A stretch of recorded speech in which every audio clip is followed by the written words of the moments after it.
When did you first meet Jerry Sandusky? I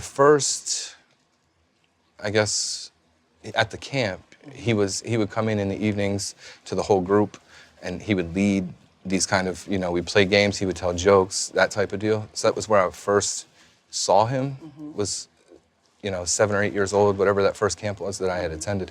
That's my first of just him coming into my world and being aware of who he was. Okay. So long before he was exposed as a serial sexual predator, Jerry Sandusky wrote an autobiography called Touched. I find that interesting. Yes. In the book, he wrote this about meeting you. He says, Matt became an instant challenge for me. I didn't want to see him go through life by himself at such a young age. I didn't want to lose him to whatever other fates might have awaited him. So I kept trying and trying to pull him in. Do you believe he chose you for a reason? Yes, I mean, absolutely. He chose me, and he picked me out from a camp of hundreds of other children. He picked me out. By whatever means he did that, I'm not sure. From the moment that I started to hear about this story and the victims who were coming forward, to me, it looked like the true face of what sexual grooming and abuse looks like. So many people still think that sexual predator is the old man in the van or the guy with the raincoat or, quote, the boogeyman. But in reality, what I know, you know, so many other people watching this know, that it's really the people who are the closest to you who are the master manipulators. And I want to hear from you, since now you have some perspective as an adult. When did the manipulation start? The manipulation started, I mean, quite honestly, it started from the very beginning. From the very first time, 9 years old, whenever, I mean, really, it started from the first moment he met me. I mean, he had started doing what, he ended up doing, but that's where he started his process. The grooming process. The grooming process, correct. And so the very first thing that I ever noticed that he did was when he picked me up for the football game for the first time, was he would just reach over and his hand would be on your knee, and While he's driving in the car? while he's driving, yeah. And it was, again, it was coming from where I came from. You didn't even touch each other. You didn't even hug.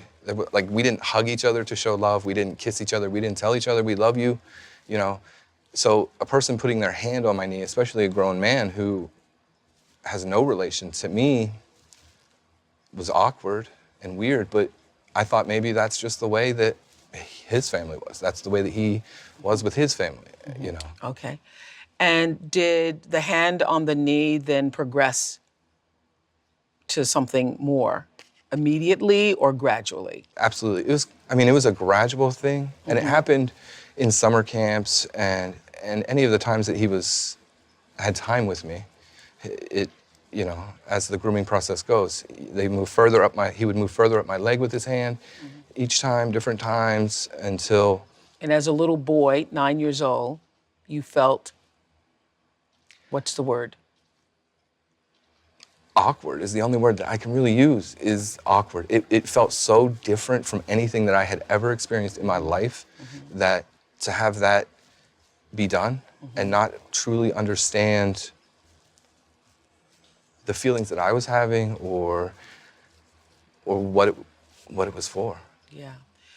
I asked that question because so often I have found that when you are a young kid and you never had a sexual experience before or anybody approach you sexually, you don't have the language to even explain what it is that's happening. You don't know what you're feeling. All you know is that it's not something you feel on a normal daily basis. When did it start to get so, in your words, awkward? The process he just progressed through, going up my leg at summer camps, being in your shorts, throwing you, grabbing on your genitals as he throws you, to eventually I would come over and play racquetball with him. And this is probably 12 years old. Yeah. And so he's progressed to full on being in the locker room. After we had played racquetball, we had to take a shower. That's just mandatory. You had to get the sweat off you. You had to get clean. That's where during those times is when a lot of the sexual abuse really happened. And that goes into everything. You know, it started with wrestling. Like, wrestling was something that he liked to do, and it started, you know, very young age. It was blowing on your stomach and lifting up your shirt and putting you in positions, and him ended up just laying on you, you know. He would just lay on you, and he would be aroused, you know, but just laying on you.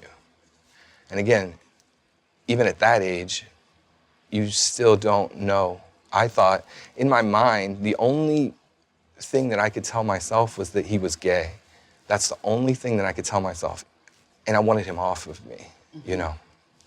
But other than that, I didn't know what to call it. I just knew that it wasn't right, you know. At that point, I didn't want it, but there wasn't anything that I could do. I had to take it. And so, were you, in your little boy's mind, willing to make that compromise in order to have this dad in your life, to let him do those things?